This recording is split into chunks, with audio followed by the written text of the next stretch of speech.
Thanks. Thanks for the invitation, and thanks for organizing this great symposium. The talks have been so fascinating so far.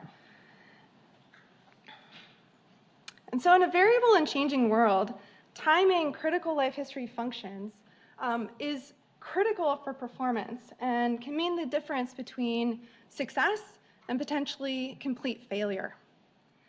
And for plants, this includes life history functions such as whether and when to germinate, when to reproduce for the first time and how many times to reproduce within a lifetime, and a life history schedule to follow, whether annual, biennial, or perennial.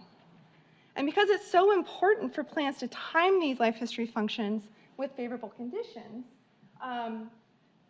we know that they've evolved lots of traits that allow them to respond to cues that signal that favorable conditions are arriving that will promote those success of those different life history functions.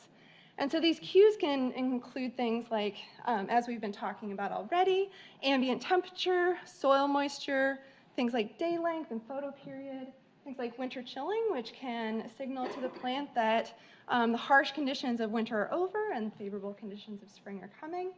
And of course, responses to these cues can interact, and as we've been hearing about some of them, there's many other cues that plants can respond to time these life history functions with favorable conditions. And as Jill Anderson talked about, we know that climate change is altering these seasonal cues, which has the potential to create this mismatch between an evolved response to a cue that was a reliable signal that favorable conditions are approaching, and whether those favorable conditions are really on their way. And for plants, germination timing is a critical transition. And not only is it important for seeds to time this transition for favorable conditions, for newly emerged, very vulnerable seedlings, but it's also important because it sets up the rest of the life cycle and the environment that individuals will experience. And so this can include aspects of the seasonal environment, which includes access to resources, exposure to stress from heat or cold or drought, interactions with other individuals of the same species, as well as interactions with other species. And importantly, and I think this has received less attention, is it can affect exposure to cues experienced later in life that may stimulate later life history transitions. And so in this way, germination timing can affect both trait expression later in the life cycle, and it can interact with those seasonal conditions to influence survival and fecundity, and ultimately fitness. And so these patterns create what I'm going to call life history contingency, where a transition early in life, such as germination timing, can influence transitions later in life, such as when they reproduce, and the adaptive value of the timing of that reproduction. And we're really interested in understanding this life history contingency in a native California wildflower, which is a remarkable system to use. And this is Streptanthus tortuosus, which is also known as mountain jewel flower. And it's a native California wildflower that has a really wide distribution. So it can be found anywhere from Southern California up to Southern Oregon. Not quite as big as Bucharest stricta, but pretty big latitudinally, I think. And it also occupies a wide range of elevations, from 200 meters in elevation all the way up to 4,100 meters in elevation. And I think that by itself is remarkable, and we have research where we're understanding how that happens. But what I think is truly extraordinary, and I'll be talking about more today, is that we see within and among population in life history traits. And this includes variation in germination timing and how seeds are responding to cues to stimulate germination. And includes the timing of first reproduction, so whether individuals flower in their first year or in later years, the frequency of reproduction, whether they're simulparis versus iteroparis, and lifespan, so annual, biennial, or perennial. And so it's important to note that we see this variation within populations as well as among populations. So within a single population, we see variation in this, and then we see variation in the relative proportion of these different life history traits that we see among populations. And one of the first patterns that we're disentangling with this species is looking at how they're responding to cues for germination. And so in this experiment, We took seeds from different source populations at different source elevations, which is on the x-axis, and we subjected some of the seeds to 7 weeks of a stratification or chilling treatment, and then we compared that to control seeds that did not receive any chilling. And we have percent germination there on the y-axis, and what we found is that in these high elevation populations, seen here on the right, you see that those empty squares, which are the 7 weeks of chilling treatment, have higher germination proportions, and they're much higher. We get very low germination unless we chill those seeds, and so that suggests there's a stronger chilling requirement, and this makes sense for these high elevation populations that have snowpack and experience, a real winter, and so this may signal to them that they should germinate in the spring after winter chilling. Conversely, at these low elevation populations, we see no chilling requirement, and in fact, we might even have less germination after some chilling. And this makes sense in these low elevation populations that are in California, these are all California, but it's a Mediterranean environment, and most of our precipitation comes in fall and winter. So this allows them to respond to those fall and winter rains. And we know that they respond to those big precipitation events that happen, the first ones that happen in the fall and winter. And we also know that the timing of those first germination triggering rain events is highly variable across years. So it can happen anytime in fall, around October, all the way to later in midwinter and early spring. And we were really interested in how this variation in germination timing might be influencing some of this life history variation that we're seeing in the field. And so to do this, we focused in on 2 low elevation populations at Table Mountain in Northern California, which is about at 400 meters in elevation. And we focused on these populations to understand how this potential strong variation in germination timing influence life history expression and fitness in these populations, and how does the growing season that may be experienced differently by different cohorts mediate those relationships. And to answer this question, we conducted a common garden study at UC Davis, and we did this in a screen house, which has a solid roof, but screened walls. And what's nice about this is it allows individual plants to experience natural seasonal fluctuation in temperatures. So the cohorts that we started, and we did 6 cohorts from early November to mid-March, about every 4 weeks, those cohorts experienced very different temperature environments while everything else was kept the same. I guess temperature and photoperiod would be a little different. So we did this for the 2 low elevation populations and did 9 maternal seed families, and we followed traits and fitness for 3 years of the study. And here are some of our results. So all of these are going to be set up the same way, where cohort is on the x-axis from early November to mid-March, and I'll have some life history trait or measure of fitness on the y-axis. Table Mountain will always be in gray, Table Mountain 1 is in gray, and Table Mountain 2 is in black. Means across maternal families, 1 standard error. And so what we found is that this germination timing had a strong influence on whether plants flowered in their first year. So the early cohorts we see had high probability of flowering in their first year, almost perfect. Intermediate probabilities in the middle of the cohorts, and nobody flowered in those late cohorts. We also saw that this germination timing influenced the probability of parinating, so the probability of making it to another year in this greenhouse. And so we saw that those early cohorts had low probability of parinating, and later cohorts had high probability of parinating. So those later cohorts were more likely to make it to the next year.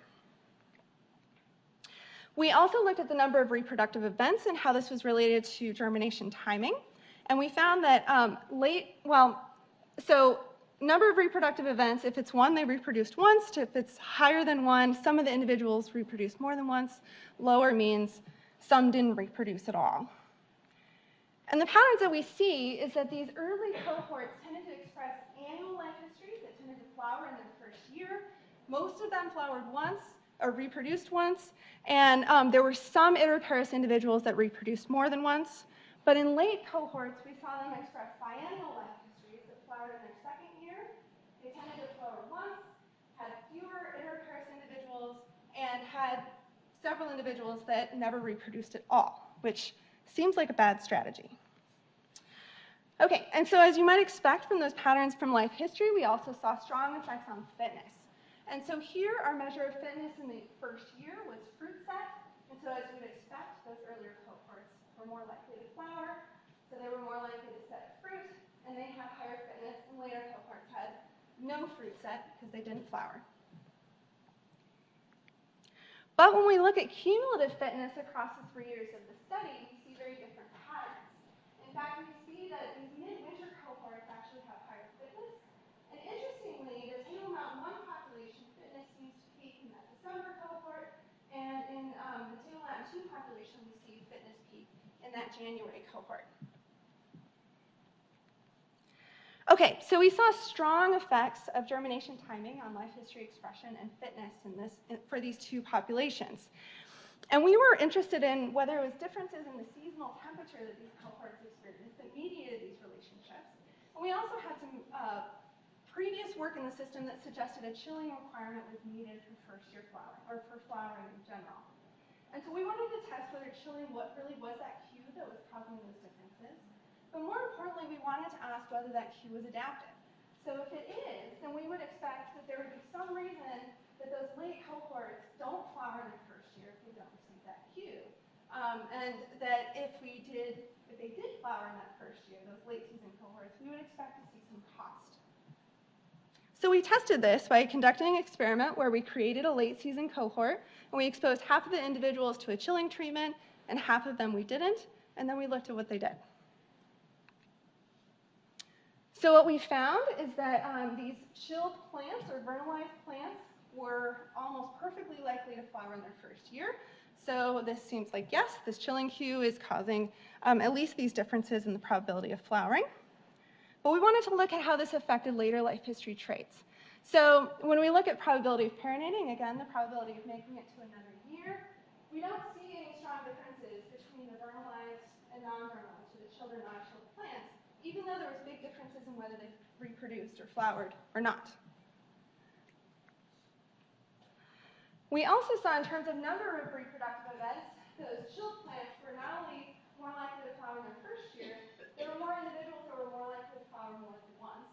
And we saw that control plants had very low probabilities of reproducing at all. So we don't see any cost so far in terms of life history traits expressed in terms of these late season cohorts flowering in response to this chilling cue. And consistently, when we look at fitness, of course, year 1 fitness is different between the 2 treatments because some flowered and some didn't. But then when we look at the second year, or total fitness across the 3 years, we still don't see any cost. So forcing these plants to flower when they wouldn't normally did not show any cost in terms of life history or in terms of fitness. So this suggests to us that this response to chilling may already be maladaptive. Now, this was really in cushy conditions in a screen house, so these were well-watered plants. And we are planning on testing these patterns in the field to see if these patterns still hold. But I think this is fairly compelling that these we're not seeing a strong cost, at least in a common garden. Okay, so what I hope that I've convinced you of is that germination timing has these strong effects on the rest of the life cycle in the Streptanthus tortuosus. And we saw strong effects on life history expression. So whether seeds germinated early or late affected whether they flowered in their first year, how many times they flowered, and how long they lived. And so that by itself is an interesting mechanism that may explain some of the life history variation we see in the field. And we saw that germination timing has strong effects on fitness, such that early cohorts had highest first-year fitness. So for plants that are expressing annual life histories, it may be good to germinate as early in the season as possible. But that mid-season cohorts had highest total fitness in terms of the 3 years of the study. And so for plants that survive to multiple years, it may be good to actually have intermediate germination timing. These patterns were mediated by a chilling cue, and we did not detect any cost to first-year flowering. So this phenotype that we don't see naturally seems to be just as fit as the others. And this suggests that this may be likely a maladaptive cue or maladaptive response. So I don't have time to show this, but we looked at downscale climate forecasts for these populations, and they suggest that climate change is going to reduce exposure to chilling, so winter temperatures are going to be warmer across the board. Growing seasons are going to be shorter because the onset of drought is going to come earlier, and this may be particularly important for those late season cohorts, and then we will see over summer survival, more intense drought conditions over the summer. And so we expect this to affect life history and fitness such that plants may not flower in their first year, the growing season is going to be shorter, and over summer survival may be lower. And so these together spell bad news for these populations, because if they don't flower in their first year and they don't make it to later years, we might suggest really strong fitness effects and impacts on population persistence. And I think the important question, this is one we're digging into in this species, but I think it's important to look at across species and systems, is really, can these populations respond in time? And we are working on that. We're working on getting down to genetic mechanisms and seeing if there's evolutionary potential for response, and we hope to have some answers for that in the coming years. Thanks.